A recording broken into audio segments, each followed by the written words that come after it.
Matinding sacrifice po ang matutunghayan nyo dito po sa laban ni Grandmaster Wasiso kay Grandmaster Arjun Erigaisi. Aba, world number 2 or number 3 na yan ngayon. Sa kakatapos lang po na day 2 ng Tata Steel Chess India 2024. Talaga nga naman masusupresa ka sa tira. Anyway, ano bang nangyari?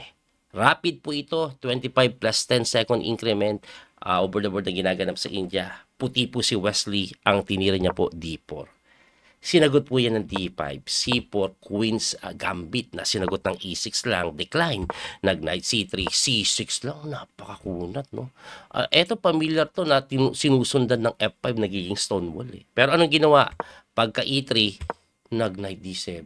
O, pwede pa rin mag-Stonewall pag nag-F5, no? Pero Queen C2 ginawa ni Wesley. Grabe, no? Queen C2 lang. Alam nyo ba, etong tirang Queen C2 na yan, kala mo, Coach, ba't inuna yan, hindi ito ginawa muna, no? Pag ginalaw mo kasi yung bishop, kakainin may tempo. Pag ginalaw mo yung knight, mawawala yung idea na pag nag-stonewall yan, pwede kasi ganito po gawing ikot niyan eh. Pupunta ka dito, gaganito ka, aatakihin mong ganun, knight G3, may pressure sa F5, may tutok doon. Para yung stonewall lumambot. Kaya ganyan yung approach ni Wesley. Kasi ang weird eh, no? Bakit queen muna? Anyway, ang ginawa niya, nag-bishop d6 and then nag-bishop d3. Oh, talagang ayaw pang igalaw yung knight, no? Bishop yung ginalaw. Ngayon, pagka-bishop kasi ginalaw mo, may capture nga dito eh. Pero okay lang, mapupunta na po ito sa tinatawag nilang semi-slab. Anyway, ang ginawa ni Arjun, hindi po nag-F5 eh. Ayan, kung mag-F5 po kasi siya, parang stonewall na yan eh. Kaso nga po, hindi po ganun kaganda yan. Kasi later on, pwede nga pong bombahin yan, yung mga ganitong idea. Oh. Ayan, oh. Tapos queenside magkakastling eh. Kaya inuna din yung queen. Anyway, si Arjun, tinira niya po is knight nasa F6. So, mapupunta na po ito sa main line ng semi-slab. So, nag-knight F3 na si Wesley, nag-knight F6 ka na eh. Nag-castling din, kinapture yung C4, yung mga typical, babawiin mo, tapos A6 lang. Para saan po yung A6? Ano po yan eh, dalawang bagay. Yung isa po, pwede po mag-B5. Yung isa naman, pwede po dito. Para lang ma-prevent yung talon doon later on. Kasi yung Reyna pupunta yan sa Queen C7. Anyway, tumira po ng E4 si Wesley, E5 ang threat, kaya inunahan ng E5. Pagka E5, nag-rook D1, ayan. No? Ang threat naman, kakainin po yung E5, nakapin po kasi, nag-Queen C7. So, pagka Queen C7, nag-H3 lang. Napakasimpleng tira naman noon. Bakit gumanon lang, umayos na? Kasi po, prevent yung talon ng kabayo dyan later on. Kasi gaganon yan eh. Tapos lilipat yung isa doon, tapos makakalabas yung bishop. So, prevent yung talon ng kabayo, prevent din yung possible pin ng bishop, kaya gumanyan, H3. Ang tinira naman ni Arjun, eto na nga po, B5 na. Para saan yung B5? Well, pwede po kasi pumunta dito yung bishop. Bukod po sa inatake yung bishop ni Wesley na napatras, and then nag-bishop B7 na. So, nakadevelop na po yung mga minor pieces ni Arjun. Si Wesley may isa pang problema eh. Ang ginawa po ni Wesley, kinain muna yung E5, binawi po ng kabayo, and then nag-knight lang po sa may D4, intending to go knight F5 po yan, iikot-ikot. Ang ginawa niya, nag-knight G6. Bakit? Para po pagka-knight po sa F5, may square yung bishop. Saan? Ito po ginawa niya eh. Bishop check muna, umatras yung king, and then bishop E5. Yun. Linagyan ng square yung bishop sa E5. Kasi hindi din maganda na basta-basta mo nalang ibibigay yung bishop mo sa kabayo. Malakas po kasi yung bishop na ito. Ang lakas ng pair of bishop niyan later on. Ayan, nakatutok yan dyan eh. Anyway, ang ginawa po dito ni Wesley, nag-develop bishop G5. Nilabas yung bishop niya at si Arjun Erigaisi, tinira niya na po yung importanteng tira sa side niya, which is C5. Very important para mabuhay yung bishop. At the same time, may tirada po siyang C4, makukulong yung white square bishop. Kaya si Wesley napilitan po mag-bishop D5. So, hinahamon niya yung bishop na sinagot ng C4 ni Arjun. C4 lang, no? Na mali eh. Kasi dito po, okay pa daw po si Arjun. Halos close to equal. Ang pinapatira po, kainin daw ito eh. Tapos, saka pagkakakainin. Pero kailangan daw tanggalin ito for some reason na, alam nyo, sa human po, mahirap itira talaga yung bishop mo, ipapalit mo basta-basta kabayo eh. Kasi sa high level, bishop talaga is kinukonsider na slightly better sa kabayo. Anyway, ang ginawa po nga nag-C4 na mali na sinagot ni Wesley ng A4. Hindi din ganun kaganda. Kaya pala mali yung C4 kasi may bishop takes. E ano ngayon, coach, babawiin lang. Tapos kakapturein. E ano ngayon, babawiin lang. Tapos magna-knight D5. Eh ano ngayon, babalik lang. Ang nangyari po dyan, ang lakas ng dalawang kabayo. At eto yung kasunod na tire. G3 and then F4. Ang lakas ng sentro, lakas ng kabayo. Pag gumalaw yung bishop paatras doon, pwede ka dito, pwede ka magtatang mate. Grabe yung atake. Kaya sabi ng engine, mali yung C4. Anyway, ang ginawa ni Wesley, tinake advantage na yung B5 by playing A4. Na sinagot ng knight takes D5, knight takes D5, bishop takes D5, at binawi niya yan ng pawn. Ang ending, nagkaroon ng pass pawn si Wesley. Kaya slightly better siya dito. Medyo may konting problema lang si Wesley. Less than 10 minutes na siya. Actually, kung babalikan niyo po yung video, kanina pa po mabilis tumira si Arjun eh. Alam na alam ni Arjun yung gagawin niya. Si Wesley, nangangapa. Ang tinira po dito ni Arjun, nag F6, hitting the bishop. So, sa normal na tao, i-atras natin yan. Most likely sa E3. Pero si Wesley, tulak lang.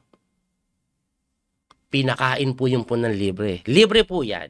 Bakit ko po nasabi? Kasi pagka takes mo, okay, may dalawang naka-atake, pwedeng kainin ng kabayo, takes to, edi 1 pawn down. Diba? 1 pawn down. Pero ibalik lang natin Kasi hindi pala yan ang plano ni Wesley. Pag kinapture pala yung pawn, may matindihang nakatagong tira si West. Bishop H6, grabe. Yung pala plano niyan. So ano yun? Ba't pinakain? Kasi nga, since makakain naman to, dito na ako. Para pag kinapture niya, sira pawn structure niya. Ngayon, pag iniwas to, edi may capture doon. Sira pa rin ang pawn structure, nabawi pa yung pawn. O, di ba? Grabe yung idea na yun ni Wesley. Kaya ibalik natin. Kaya si Arjun Erigaisi napilitan po mag-Queen D7, which is wrong pala. Persado na pala siyang kainin. Persado na pala siyang magsira ng pawn structure. Dapat pala Bishop takes D6. Pero lamang pa rin si Wesley sunod. Anyway, dahil sa Queen D7, may tirada palang Bishop E3 lang atras. Pagka-atras, nag-king move na. Aba, talagang umiwas lang sa posibleng check dito sa diagonal. Baka pwede kasi mag-ganun later on. Anyway, ang ginawa po niyan, kinapture po yung B5. Binawi po ng pawn. Kinapture yung tore. Binawi din. And then, sinundan ni Wesley ng Queen E4, hitting the rook. Kaya tumakbo sa C8. Mali. Ang pinapatira ng engine is Rook A4 na hindi ko maintindihan. Siguro gusto niya gumanyan. May threat sa queen, pero even though itira niya yon, winning pa rin daw si Wesley or lamang pa rin si Wesley. Kaso yung tinira niya kasi na rook c8, sobrang tagilid na daw. Ngayon tinitingnan ko, bakit tagilid yan? Eh umiwas lang naman, may pressure pa rin siya dito, dalawang pass punto. Aba, sabi ng engine kasi may rook a1. Rook a1? Walang dyan, pinabingay lang. Naatake pa yung tore. Hindi pala pwede basta-basta taken yan. Kasi pag kinapture mo yan, rook a7 eh. Ayun no. Yun ang mangyayari. Kaya ibalik natin doon, napilitan po yan, mag queen d8 na lang. Kasi parating na yung rook a7 na tira. So dahil nag queen d8, umiwas po siya, nagkaroon ng queen d7. Pero before I proceed, ibalik ko lang po kasi may tira po dito na baka isipin nyo, ba't hindi to nakita? Libre po yung pawn. Hindi po pwedeng kainin yan kasi may queen d5, nakapin. Hindi na madepensahan yan. Kasi pag dinipensa mo ng tore, ipapalit lang po lahat ng pyesa dyan, ang ending background checkmate.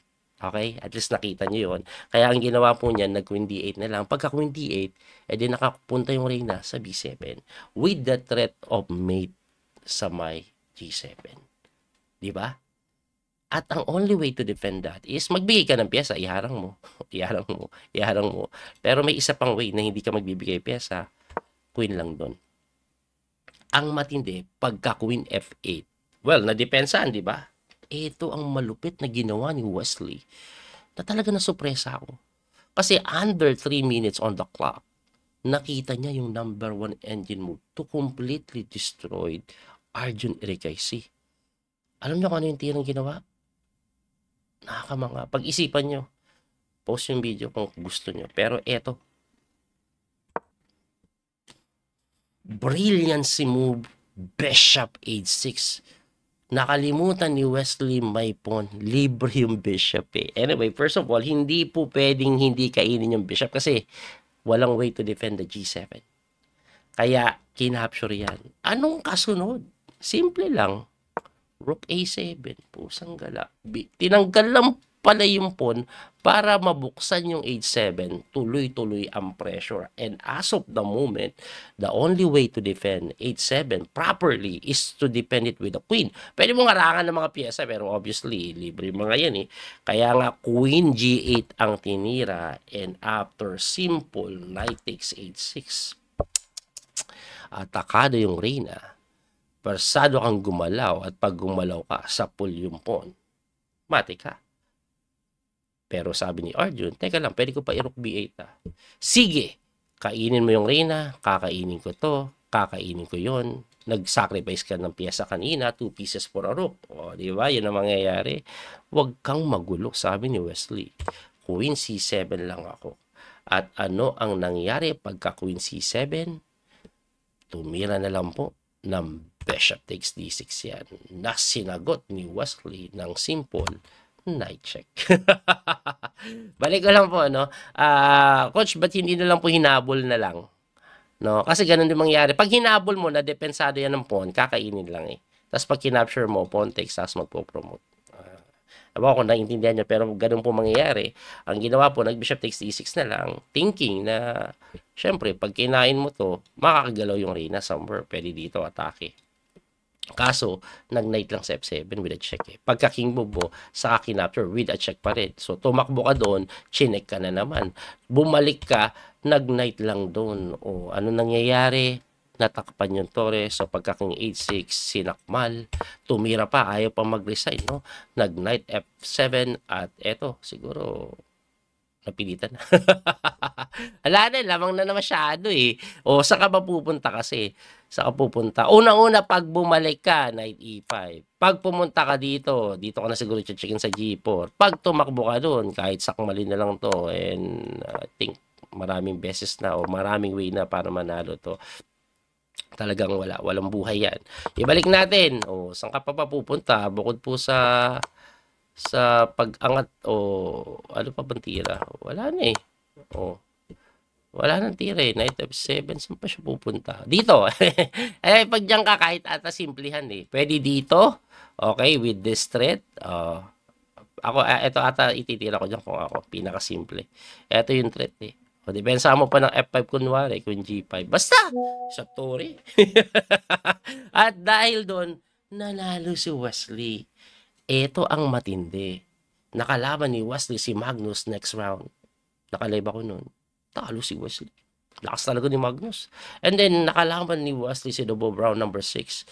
Lumamang si West pero na time pressure na uwi sa tabla. At ito po ang standing after day 2. Tingnan po ninyo.